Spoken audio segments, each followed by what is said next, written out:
And get this, we are extremely lucky to have the French Open champion herself live in studio. Coco Gauff, good morning. Good morning. Thank you so much for joining us. I know you have a packed morning. We appreciate you spending a little bit of time with us. First, let's just talk about, obviously, the win and how you're feeling. But you have said in the past that you needed a prior French Open defeat to get to this moment. Yes. What did you mean by that? Yeah, I think, there was a quote that I grew up by, and it's forget your wins, remember your losses. And, I always would push it over, but as I got older, I realized the importance of that. And when I lost in that final in 2022, I was like, I got to really remember this feeling so that I can be able to combat it next time if I got the opportunity. Absolutely. You also, I think we can pull up, you wrote multiple times these posts to yourself that you were going to be the champion. You've said that you had a dream about winning years ago. Here it is right here. Yes. What does manifestation mean for you? Like, how important is it for you and how you actually play? How does it change your ability to do what you do on the court to get yourself in that headspace? Yeah, it's been a big part of my process, especially with the last few months, because we get a lot of self-doubt thoughts, negative thoughts. And, at first I would just try to not think it. And then actually, I go to therapy, and my therapist is like, instead of, not trying to avoid those thoughts, redirect them into a more positive direction. So instead of being like, oh, what if I lose? And what if it feels like when I lose? Think about, oh, what if I win, or I will win and I can do this? So I just try to redirect those thoughts into a positive direction instead of trying to completely ignore them. In that same vein, when you were giving your victory speech, you quoted Tyler, the Creator. Yes. What'd you say?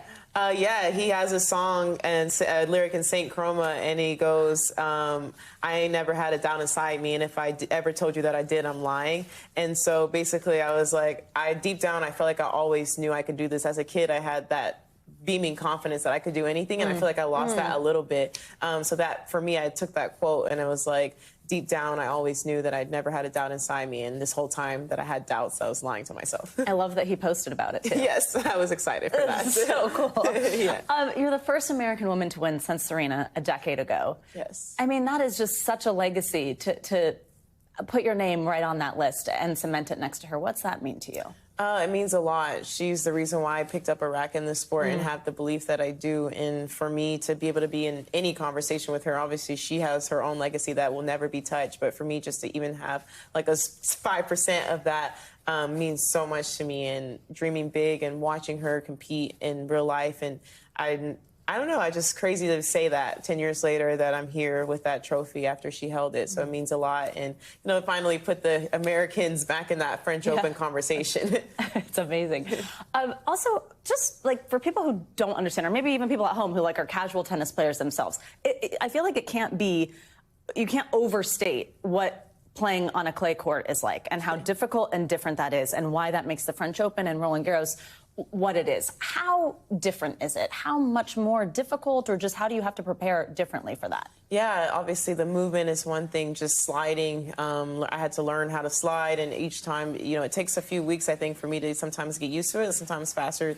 And also the bad bounces, you'll see us smoothing out the clay with our foot, and it's just us trying to make the clay as smooth as possible so we don't get a bad bounce, because it does happen and there's nothing you can do about it. So I always say clay, tennis in general is improvising, but clay is more so just completely about improvisation and kind of just being ready for the unexpected. Okay, girl, you posted on TikTok. This literally cracked me up. You said this is about celebrating. You said going out after winning a sporting event should be illegal. You're emotional, dehydrated, starving, and then they put champagne in your hand. Yes. What did you do? You have to tell us about your night. Yeah, so first it started, getting drug tested. So I got drug tested, and then after that I was doing all the press stuff, and then it was at my TNT interview. Mind you, I hadn't really drank anything after the match. I didn't eat anything, and they put champagne in me, and I took a few sips and stuff, and I was like, I'm good. And then 20 minutes later, I'm like, oh my God, I'm starting to feel it.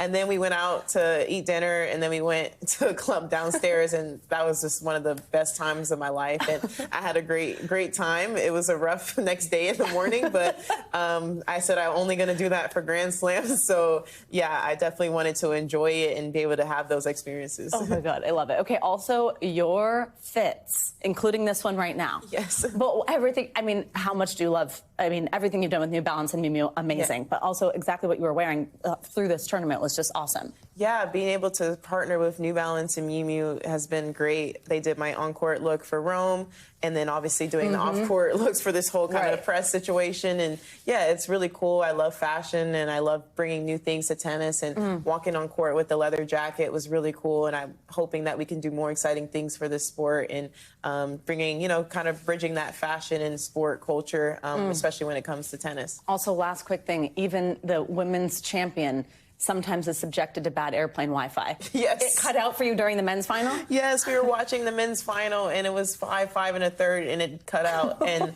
the flight attendant was like, oh, we're flying over, it'll come back. It never came back. So the whole flight, I'm just like refreshing my phone, maybe hoping that I could just see who won the match. And when we landed, I saw that Carlos won, and I'm so happy for him. And it was Yannick, too. It was an incredible final. I wish I could have saw it.